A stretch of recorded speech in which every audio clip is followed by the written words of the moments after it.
कुछ महीनों पहले नेपाल के रिमोट एरिया में 9000 फीट ऊंचे पहाड़ की चोटी पर ये हॉस्पिटल कुछ ऐसा दिखता था।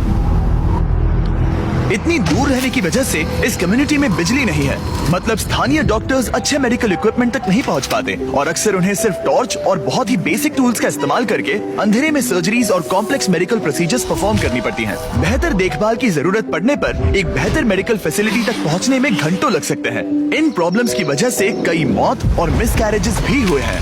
तो हमारे long term partners gift power, जिनके साथ हम अपने पिछले 3 फिलैंथ्रोपी वीडियोस में काम कर चुके हैं, उन्होंने डैन और डैरेन को इस समस्या का हल ढूंढने में मदद करने के लिए खोलोग्विन की यात्रा पर चलने को कहा, जहां उनका धूमधाम से स्वागत किया गया पृथ्वी पर सबसे खूबसूरत जगहों में से एक में।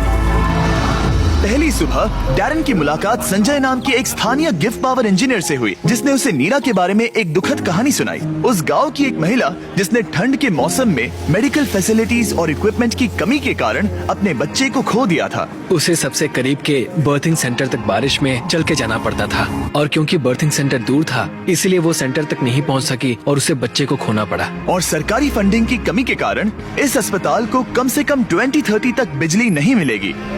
अगर अस्पताल अच्छी बर्थिंग फैसिलिटी के साथ चालू होता तो फिर मामला पूरी तरह से अलग होता। डैरेन जानते थे कि हमें जल्दी कुछ करना होगा ताकि ऐसा दोबारा ना हो, तो वो मेलिसा से भी मिले, ग्रीन प्रोग्राम की फाउंडर, जो इस विशाल प्रोजेक्ट को पूरा करने में मदद करने के लिए ढेर सारे स्टूडेंट्स और वॉलंटियर्स को लेकर आई।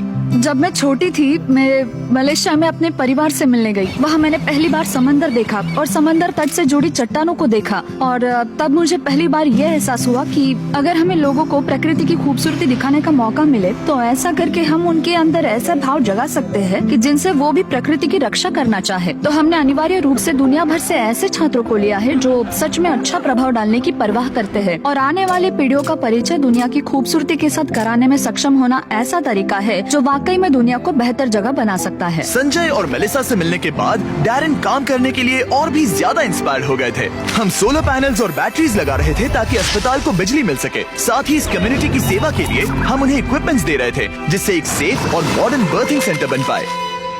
ठीक है, हम पहले दिन के लिए तैयार हैं। 3, 2, 1 फिलैंथ्रोपी। टीम काम पर लगने के लिए बेहद एक्साइटेड। ये कंप्लीट करने के बाद हम यहाँ पर खोदेंगे। चलो चले। पहले दिन के अंत तक टीम सारी खुदाई और वायरिंग का काम पूरा कर चुकी थी। मैं ये बयान नहीं कर पा रहा, लेकिन इस गांव के लोगों के बारे में कुछ तो बात है। उनकी प्रामाणिकता, उनके दोस्तानेपन और उनके खुलेपन ने मुझे कुछ ही दिनों में ऐसा एहसास करवाया जैसे मैं उनके परिवार का ही हिस्सा हूँ। जैसे ही हम इस घर की ओर बढ़े, कोई अंदर भागा और उसने आग जलाई और वहाँ से धुआं